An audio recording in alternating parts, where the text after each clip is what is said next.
मैं तो वही बात करूंगा जो आप सब लोगों ने ही की है, लेकिन मैं इसको थोड़ा सा डिफरेंटली लेके जाऊंगा। हाँ। मैं इन सुपर टैक्स वगैरह की फेवर में कभी भी नहीं रहता।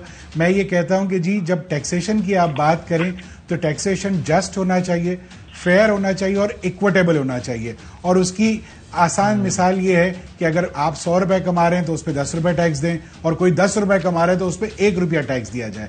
मैं इसमें बिलीव नहीं करता कि आप डिस्पैरिटी रखें। और चूंकि आपने खुद ही अपने इब्तिदाइया में बताया कि 7,400 से 9,200 बिलियन रुपए का हमें टैक्स अगले साल में इकट्ठा करना है, जो कि 25% ज्यादा है। 25% ज्यादा होने के साथ साथ हम जो इकोनॉमी का जो टारगेट, ग्रोथ का टारगेट रख रहे हैं, वो तकरीबन 3.5% रख रहे हैं। तो ये आम हालात में मुमकिन नहीं है कि आप जो है कि ये सारा टैक्स इस तरह से, तो आप ये जो है सेल्स टैक्स को 25% कर दीजिए 18% से। होगा क्या? ये अगर आप इक्विटेबल टैक्सेशन नहीं करेंगे तो गरीब आदमी मर जाएगा इसमें, क्योंकि हमारे मुल्क में अनफॉर्चुनेटली जो टैक्सेशन का निजाम है वो इनडायरेक्ट टैक्स पे है। अब अगर आप कोई सुपर स्टोर से या किसी भी स्टोर से कोई चीज खरीदने जाते हैं, चाहे आप इस्तेताद रखते हो या ना रखते हो, जो चीज उस आइटम जो बंदा उस चीज को खरीदेगा उस पे सेल्स टैक्स लग जाएगा, चाहे वो अमीर है या महीने के 10 करोड़ कमाता हो या महीने का 25,000 उसकी तनख्वाह हो, उसने उस माचिस की डब्बी पे उतने रुपए टैक्स होना ही नहीं चाहिए। तो ये तो एग्जैक्टली ये तो अनइक्विटेबल टैक्सेशन हो गया ना। तो अगर हम ये करें, आप मुझसे अगर ये पूछें कि 100 रुपए कमाते और मियाँ 35 रुपए टैक्स दे दो, तो मैं कहूंगा जी मैं बिल्कुल 35 रुपए टैक्स नहीं दूंगा, मैं उस टैक्स की चोरी करने की कोशिश करूंगा। तो जो आप बात कर रहे थे सुपर टैक्स की, कि अगर आप टैक्स बढ़ा दें और सुपर टैक्स भी लगा दें तो मैं उसकी भी चोरी करूंगा किसी न किसी तरीके से, क्योंकि मैं वो चोरी करने के मीन्स रखता हूं। जो तनख्वाहदार तबका है, आप और मैं, हमारी तो तनख्वाह पे से टैक्स कट के मिलता है जनाब, हम तो चोरी नहीं कर सकते, लेकिन बिजनेसेस करेंगे।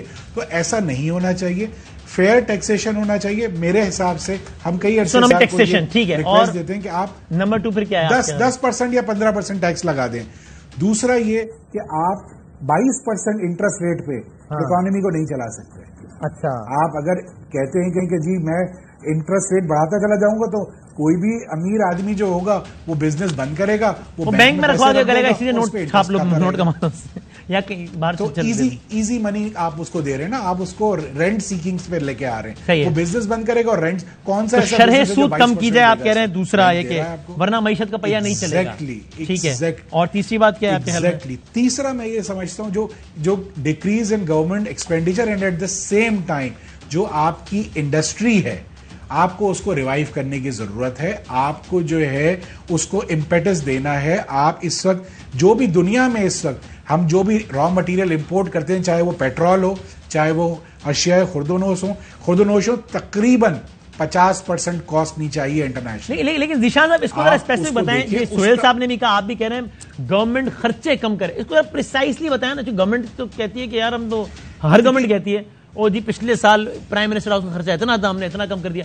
कौन सी स्पेसिफिक एक दो मत बताएं कि भाई आप यहां इतना खर्च कर रहे हैं, इसमें कट लगाएं, इतने अरब रुपए बचेंगे, ये प्रिसाइसली बताएं ना, कहां खर्चा कम करेगा। आप ये देखिए कि गवर्नमेंट के पास जितने भी मिनिस्टर्स हैं, हर एक के अपने प्रोफाइल्स होते हैं, हर एक के पास एक फंड होता है कि वो जो उसको दिया जाता है कि वो अपनी जुरिस्डिक्शन में उसको खर्च कर दे। उसका सवाल नहीं पूछा जाता कि वो कहां खर्च करता है। डेवलपमेंट एक्सपेंडिचर की मद में दिया जाता है and other than development expenditure की मद में दिया जाता है। इसका मुजम्मिल मेरे ख्याल से ज्यादा अच्छा जवाब देंगे, लेकिन इन चीजों को रोकना पड़ेगा। आपके पास इस वक्त हिस्टोरिकली जो पाकिस्तान की हिस्ट्री में सबसे ज्यादा मिनिस्टर्स इस वक्त हैं, तो आपके खर्चे भी उसी हिसाब से हैं। जो आपके पास टैक्स लगाओ, प्राइम मिनिस्टर्स हैं, सुपर टैक्स लगाओ, खर्चे कम करो, शरह सूद कम करो, ये तीन बात। अच्छा मुजम्मिल साहब, ये ब्रेक में जाने से पहले एक बड़ा मासूमाना सवाल है, मोर और लेस प्लस थोड़ा सा प्लस माइनस के साथ, आप सब लोगों के जवाबात में बहुत ज्यादा फर्क नहीं है।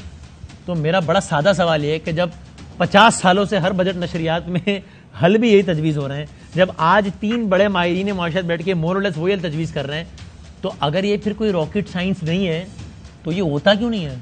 ये हो जाए तो ये बेहतर हो जाएगी मैशत, अगर इतना ही सादा है तो, अगर हल इतना ही सामने नजर आ रहा है तो। देखें, इसमें एक चीज़ है विल और एक चीज़ है सियासत।